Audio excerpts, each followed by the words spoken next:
अस्सलाम वालेकुम dear students. मैं उम्मीद करता हूँ आप ठीक होंगे। बिस्मिल्लाहिर्रहमानिर्रहीम। जैसा कि आपको पता है हम लोगों ने लास्ट लेक्चर के अंदर चैप्टर नंबर 4 की थ्योरी ख़त्म कर ली थी और अब हम अकॉर्डिंग टू स्मार्ट सिलेबस हम इसकी एक्सरसाइज पर जा रहे हैं। और एक्सरसाइज में हम पहले स्टडी करेंगे शॉर्ट क्वेश्चन आंसर्स। और शॉर्ट क्वेश्चंस आप शॉर्ट शॉर्ट क्वेश्चंस जो हम स्टडी करने जा रहे हैं उसमें अकॉर्डिंग टू स्मार्ट सिलेबस जो आपका पहला शॉर्ट क्वेश्चन है डेट वन इज़ 4.1। अब 4.1 शॉर्ट क्वेश्चन में वो आपसे बोल रहा है कि a person holds a bag of groceries while standing still talking to friend a car is stationary with its engine running from the standing point of work. How are these two situations similar. तो आपने इसका answer कैसे लिखना है अब वो समझाने की कोशिश कर रहा है। सपोज करें ये आपके पास एक कार है और कार का जो इंजन है ये बेसिकली स्टार्ट है। इंजन क्या है? स्टार्ट है। एक आदमी ग्रोसरीज लेके आया हुआ है गाड़ी के अंदर और वो बाहर एक पास खड़े हुए अपने फ्रेंड से क्या कर रहा है? गपशप कर रहा है। गाड़ी चल नहीं रही। तो कहते हैं आप मुझे बताएं कि एक तो आदमी जहाँ पे खड़ा है स्टैंडिंग पॉइंट उससे और जो गाड़ी का स्टार्ट होना है दोनों पॉइंट ऑफ व्यू से आप इंजन रन कर रहा है। इंजन के रनिंग पॉइंट ऑफ व्यू से और आदमी के स्टैंडिंग पॉइंट ऑफ व्यू से दोनों से बताएं कि इसका कितना वर्क डन होगा। तो आप लोग लिखेंगे प्रॉपर जो आंसर लिखेंगे इन बोथ केसेस आपके पास in both cases the value of displacement is zero. गाड़ी का इंजन तो स्टार्ट है लेकिन वो आगे चल तो नहीं ना रहा इंजन और आदमी भी खड़ा है वो भी नहीं चल रहा।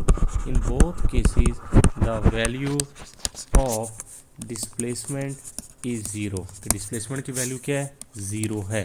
सो according to definition of work according to definition of work तो वर्क की डेफिनेशन के मुताबिक हमने फार्मूला पढ़ा क्या होता है? W is equal to F dot D.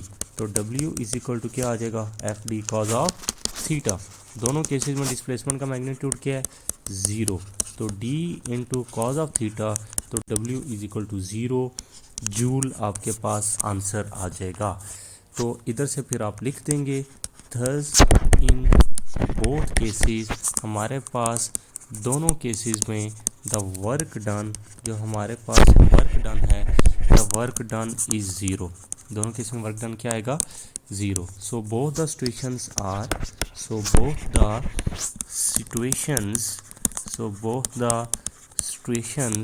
Are similar. दोनों सिचुएशंस क्या हैं? सिमिलर हैं फ्रॉम द स्टैंडिंग पॉइंट। तो ये कंप्लीट आंसर आप लिखेंगे तो पूरे 2 मार्क्स आपको मिल जाएंगे। एक नंबर ये वर्डिंग की है और एक नंबर ये मैथमेटिकल फॉर्म का है। ओके नेक्स्ट जो शॉर्ट आंसर हम करने जा रहे हैं according to smart syllabus date one is 4.2। 4.2 में कहता है calculate the work done in kilo joules in lifting a mass. ये न्यूमेरिकल टाइप शॉर्ट क्वेश्चन है और आपके पास सबसे पहले हम लिख लेते हैं। बेसिकली इसको मैं लिखता हूँ ये न्यूमेरिकल नहीं है तो शॉर्ट क्वेश्चन है तो इसको मैं बोलता हूँ गिवन डाटा।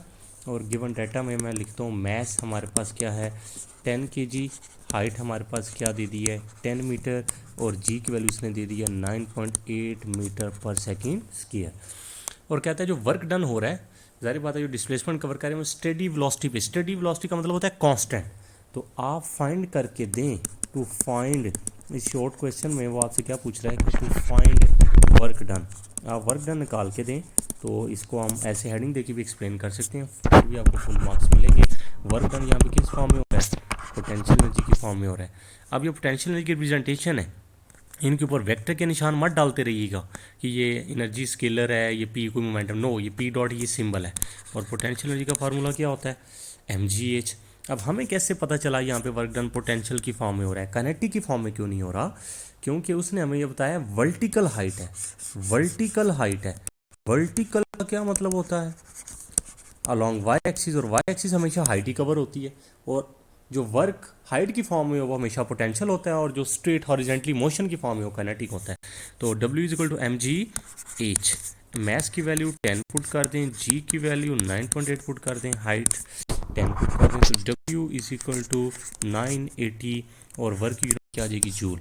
यहाँ तक आप करेंगे तो 2 में से 1 मार्क्स आपको मिल जाएंगे, लेकिन फुल 2 मार्क्स तब मिलेंगे क्योंकि उसने स्पेसिफाई किया है कि वर्क डन किलो जूल में निकालें। किस में निकालें? किलो जूल में। तो आपने बेसिकली वर्क किस में निकालना है? किलो जूल में निकालना है। तो किलो जूल में निकालने के लिए हमें किलो बनाना पड़ेगा। 980 दिया है, मैथ हम इतनी इजाज़त देता है कि हम अपनी तरफ से 1000 से मल्टीप्लाई भी कर लेते हैं और डिवाइड भी कर लेते हैं, आगे यूनिट जूल आ जाएगी। तो इसको जब आप डिवाइड करेंगे 980 डिवाइडेड बाई 1000, 980 और 1000 को क्या लिखेंगे? Kilo joule. तो वर्क डन आपके पास क्या आ जाएगा? 0.980 किलो जूल। अब नेक्स्ट जो शॉर्ट आंसर हम करने चाह रहे हैं, डेट वन विल बी 4.4 है अकॉर्डिंग टू स्मार्ट सिलेबस। ये भी न्यूमेरिकल बेस्ड है। कहता है in which case more work is done. दो मुख्तलिफ उसने वैल्यूज़ दे दी हैं, तो कहता है दोनों केसेस में बताएं किस केस में से वर्क डन ज़्यादा है। तो आप क्या करेंगे? आप लोग दरम्यान में लाइन लगाएंगे, एक साइड पे आप लोग लिखेंगे ये हमारे पास फर्स्ट केस है, दूसरी साइड पे आप लोग लिखेंगे ये हमारे पास क्या है? सेकंड केस है। अब दोनों केसेस का आप अलग अलग वर्क डन निकाल के फिर आप बताएंगे सो इन किस केस के अंदर आपका वर्क डन ज़्यादा होगा। तो फर्स्ट केस में अगर हम देखें तो हम लोग गिवन डाटा लिखते हैं फर्स्ट केस में, और फिर हम गिवन डाटा लिखेंगे किस में? सेकंड केस में। फर्स्ट केस में कहता है आपके पास एक बैग है और बैग को उसने किसी हाइट पे रखा हुआ है। ये क्या है? बैग। और बैग को किसी हाइट पे रख दिया है। बैग का मैस कितना है? 5 किलोग्राम। कितनी हाइट पे रखा है? 50 सेंटीमीटर। अब हमेशा जब भी न्यूमेरिकल्स किए जाते हैं तो आपको पता है हमेशा एस यूनिट में किए जाते हैं। तो ये हाइट सेंटीमीटर में दे दी है, इसको किस में चेंज करना है? मीटर में। तो 50 डिवाइडेड बाय 100 आपके पास 0.5 मीटर आ जाएगा। अब दूसरे केस में कहता है कि एक बैग है, क्रेट है सॉरी, उसका मैस कितना है? 50 किलोग्राम। ये क्रेट है, ठीक है, सब्ज़ी का या फ्रूट का वो हमें पता नहीं है। ये कोई भी क्रेट है जिसका मैस 50 किलोग्राम है। उसको आप डिस्प्लेसमेंट कराते हो, आगे मूव कराते हो ज़मीन के ऊपर हॉरिजॉन्टली 2 मीटर। कितने न्यूटन ताकत लगाते हो उस पर? 50 न्यूटन। तो आप बताएं, आप मालूम करके दें टू फाइंड इस केस में कितना वर्क डन करना पड़ेगा बैग को नीचे से ऊपर लेके जाने के लिए। और फिर कहता है टू फाइंड आप क्रेट को आगे मूव कराने के लिए 2 मीटर फासले पे आपको कितना वर्क डन करना पड़ेगा। तो इन दोनों केसेस में आप वर्क डन निकाल के दें कि आपको कितना वर्क डन करना पड़ेगा। अब देखें, अब फर्स्ट केस का हम सॉल्यूशन पहले निकालेंगे और फिर हम सॉल्यूशन निकालेंगे किसका? सेकंड केस का। तो अब ये हाइट की फॉर्म में बैग रखा हुआ है ना, हाइट की फॉर्म में रखा है, तो हाइट की फॉर्म में वर्क किस फॉर्म में होता है? Potential energy. और पोटेंशियल एनर्जी का फार्मूला क्या होता है? mgh। अब ये फर्स्ट वर्क डन है तो इसलिए ये फर्स्ट केस है, इसलिए W1 लिख लिया। मैस कितना दे दिया है गिवन डाटा में? 5, जी की वैल्यू 9.8 और हाइट 0.5। तो W1 आपके पास आ गया 245 जूल। फर्स्ट केस में इतना वर्क डन करना पड़ेगा। अब सेकंड केस में वर्क डन हमने निकाला और मैं वर्क का फार्मूला लगा रहा हूँ F.D। पोटेंशियल एनर्जी का क्यों नहीं लगा रहा? क्योंकि मैं यहाँ पे हाइट की फॉर्म में नहीं कवर कर रहा। क्रेट हॉरिजॉन्टली आगे मूव कर रहा है ज़मीन के साथ, तो इसलिए F.D का फार्मूला लगाऊंगा। तो F.D FD cause of theta. Create भी आगे की तरफ डिस्प्लेसमेंट कवर कर रहा है, फोर्स भी हम आगे की तरफ लगा रहे हैं, हॉरिजॉन्टली जो चल रहा है, तो एंगल कितना? 0 डिग्री। तो आपके पास FD into cos 0 degree. Cause 0 degree किसकी इक्वल होता है? 1 के। तो W2 किसकी इक्वल आ गया? FD। F की वैल्यू कितनी दे दी है उसने? 50 और डिस्प्लेसमेंट की कितनी दे दी है? 2। अब मैथ यहाँ पे आपको पजल करने के लिए उसने दी है, तो ये परेशानी होना मैथ्स इसमें क्यों नहीं यूज़ हो रहा? मैथ्स यूज़ ही नहीं होना, ज़रूरत ही नहीं है। मैथ्स तब यूज़ होता अगर क्रिएट को मैं नीचे से ऊपर उठा के ले जाता, पोटेंशियल एनर्जी की फॉर्म में वर्क होता तब। तो W2 किसकी इक्वल आ गया? 100 जूल के। तो 245 बड़ा है या 100 बड़ा है? ऑब्वियसली 245 बड़ा है, तो हम प्रॉपर लिखेंगे फिर फुल मार्क्स मिलेंगे। So in first case more work is done. So in first case more work is done. पहले केस में हमारा वर्क क्या होगा? ज़्यादा होगा। अब नेक्स्ट शॉर्ट क्वेश्चन है आपका, डेट वन इज 4.5 और 4.5 में कहता है an object has 1 joule of potential energy, explain what does it mean. तो इसकी वर्डिंग ज़्यादा है, आपने वर्डिंग ही पूरी एक्सप्लेन करनी है। इसका आंसर आप लोग लिखेंगे एन ऑब्जेक्ट, ये हमारे पास ऑब्जेक्ट है, has 1 joule of potential energy means that 1 joule अगर किसी ऑब्जेक्ट की पोटेंशियल एनर्जी है तो उसका मतलब ये है, means that the work done, उस बॉडी के अंदर एबिलिटी है कि वो वर्क कर सके, the work done in the object, जो ऑब्जेक्ट के अंदर वर्क डन हुआ है, in the form of potential energy, the work done on the object, the work done on the object, जो आपके पास वर्क डन हुआ है ऑब्जेक्ट पे, in the form of potential energy की फॉर्म में हुआ है, हैज़ द कैपेसिटी, उस ऑब्जेक्ट के अंदर क्या है, कैपेसिटी वर्ड यूज़ कर लें, द एबिलिटी यूज़ कर लें, to do work of 1 joule, कि आपके पास 1 जूल पोटेंशियल एनर्जी का मतलब है कि ऑब्जेक्ट के पे जो वर्क हुआ है वो पोटेंशियल एनर्जी की फॉर्म में हुआ है और उसके अंदर इतनी एबिलिटी है, उसके अंदर मौजूद होगी है 1 जूल एनर्जी कि वो 1 जूल का वर्क डन कर सके। फिर आप एक एग्जांपल भी दे सकते हैं साथ इसको डिटेल में एक्सप्लेन करने के लिए। फॉर एग्जांपल मैं कहता हूँ कि हमारे पास एक फोर्स है, फोर्स मैंने कितनी लगाई है 1 न्यूटन, थ्रू हाइट, कितनी हाइट पे 1 मीटर पे, तो work done is stored in form of 1 joule. तो आपके पास the work done is stored in object as form of 1 joule, के आपके पास जो ऑब्जेक्ट है जिसका मैस मैं बोलता हूँ आपके पास that one will be mgh। Mass potential energy की फॉर्म में जब यूज़ करते हैं तो mgh होता है, और आपके पास अगर मैं कहता हूँ कि मैस भी उसका 1 kg है तो वर्क डन अगर पोटेंशियल एनर्जी की फॉर्म में है तो वर्क इसकी इक्वल आ जाएगा mgh। तो आप ये कहेंगे कि बेसिकली कि उस बॉडी के अंदर एबिलिटी है कि वो 1 जूल वर्क कर सके, 1 जूल वर्क कर सके वर्टिकली, 1 जूल वर्क कर सके वर्टिकली, कि वर्टिकली डाउनवर्ल्ड वो फॉल कर सकती है, 1 जूल वर्क कर सकती है। दूसरी आप इसको ऐसे भी एक्सप्लेन कर सकती हैं कि आपके पास हम इसकी एग्जांपल ये भी दे सकते हैं कि अगर हमारे पास फोर्स 1 न्यूटन है, हाइट 1 मीटर है, तो जो हमारे पास W होगा, जो वर्क होगा वो बेसिकली क्या होगा 1 जूल की फॉर्म में उसके अंदर स्टोर हो जाएगा, और उसके अंदर कैपेसिटी होगी, उस बॉडी के अंदर कैपेसिटी होगी कि वो फॉल कर सके 1 जूल वर्क के साथ वर्टिकल डाउनवर्ड। तो ये वर्डिंग लिखना ज़रूरी है। एग्जांपल बेस्ट ये है कि आप ये वाली दे लें बजाय कि जो मैंने फर्स्ट दी है, वो अक्सर बच्चों को थोड़ी मुश्किल लगती है, तो आप लोगों के लिए आसानी होगी कि आप इस एग्जांपल को साथ रेफरेंस के तौर पर एक्सप्लेन कर दें।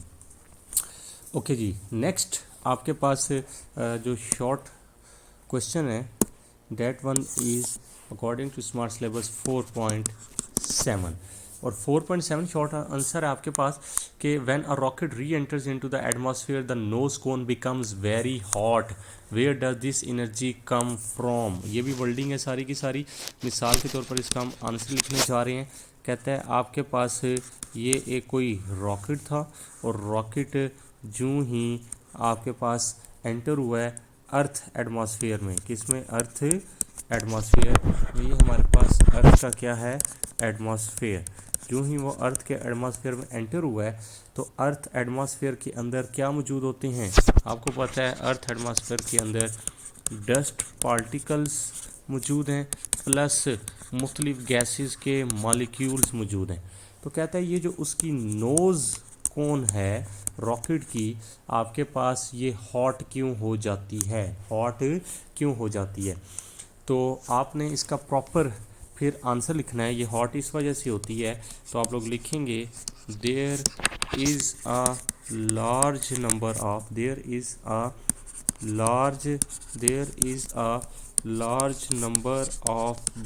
Particles and water vapours present in air। present in air. When a rocket re-enters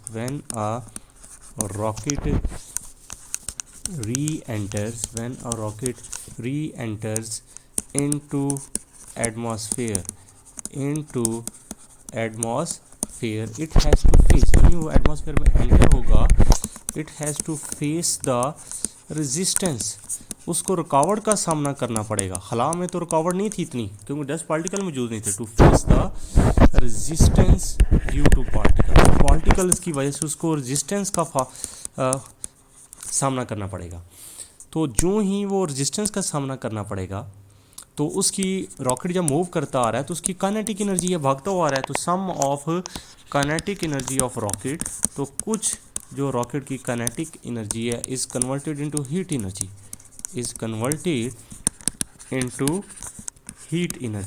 तो वो हीट एनर्जी में कन्वर्ट हो जाएगी। और this heat energy is responsible, ये जो हीट एनर्जी होगी, this heat energy is responsible, ये रिस्पॉन्सिबल होगी किसकी वजह से? This heat energy is responsible to warm the nose cone of rocket, कि वो ये रॉकेट की नोज कोन को क्या कर देता है? वार्म कर देता है या हीट अप कर देता है, जो मर्जी आप वर्डिंग यूज़ कर लें। अब 4.7 के बाद आप लोगों का 4.9 शॉर्ट क्वेश्चन है अकॉर्डिंग टू स्मार्ट सिलेबस, और इसमें वो आपको कह रहा है कि a girl drops a cup from a certain height, तो which breaks into pieces, what energy changes are involved. कि आपके पास क्या था? बेसिकली मैं कहता हूँ कि मेरे पास एक कप था और एक लड़की है, और जो लड़की के हाथ से ये कप नीचे क्या कर गया है? फॉल कर गया है, ठीक है। और जो ही लड़की के हाथ से कप फॉल किया है, तो वो आके अर्थ की सरफेस से क्या किया उसने?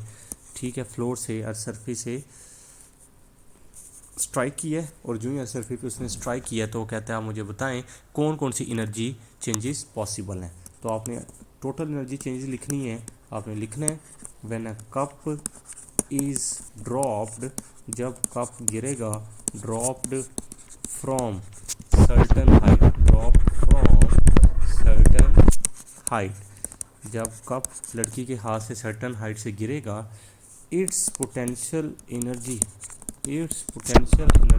Is converted into kinetic energy, ठीक है, कन्वर्टेड इनटू काइनेटिक एनर्जी। अब वो कहता है कि व्हेन द कप कोलाइड्स, जब कप टकराएगा विद द फ्लोर, या वर्ड यूज़ कर सकते हैं ground, it breaks into pieces, ये टूट जाएगा, इट ब्रेक्स इनटू पीसेस, ये किस में टूट जाएगा? पीसेस में। एंड मेक्स अ नॉइस, और आपको शोर सुनाई देगा, आवाज़ आएगी टूटने की। एंड मेक्स अ नॉइस, जब आपको आवाज़ सुनाई देगी, फिर क्या होगा? देन द, ऊपर से तो भागता हुआ था, हाइट पे क्या थी? Potential energy. हिंट दे देता हूँ आपको याद करने के लिए। हाइट पे क्या थी? Potential energy. जब ऊपर से भागता हुआ आ रहा था, बेचारे की टकराने से पहले क्या थी? Kinetic energy. और जो ही ग्राउंड के साथ टकरा गया, और फिर वो काइनेटिक एनर्जी किस में चेंज हो जाएगी? आपको पता है, जो हम पहले पढ़ चुके हैं एनर्जी कन्वर्जन में, sound energy plus heat energy और plus work done against friction, जो दूसरी आपके पास कन्वर्जन होगी। तो then kinetic energy of cup becomes zero, kinetic cup की ज़ीरो हो जाएगी ऑन दी फ्लोर के ऊपर। आपको आवाज़ सुनाई दी है, तो दो आपके पास बेसिकली कप में ब्रेक भी होना है, टूटना भी है। तो आप लिखेंगे थोड़ा और डिटेल में, sum of kinetic energy is used, sum of kinetic energy is used to break, sum of kinetic energy is used to break the cup into pieces, sum of kinetic energy is used to break the cup into pieces and other remaining, and the remaining, और जो आपके पास बाकी kinetic energy होगी वो किस में change हो जाएगी, इज़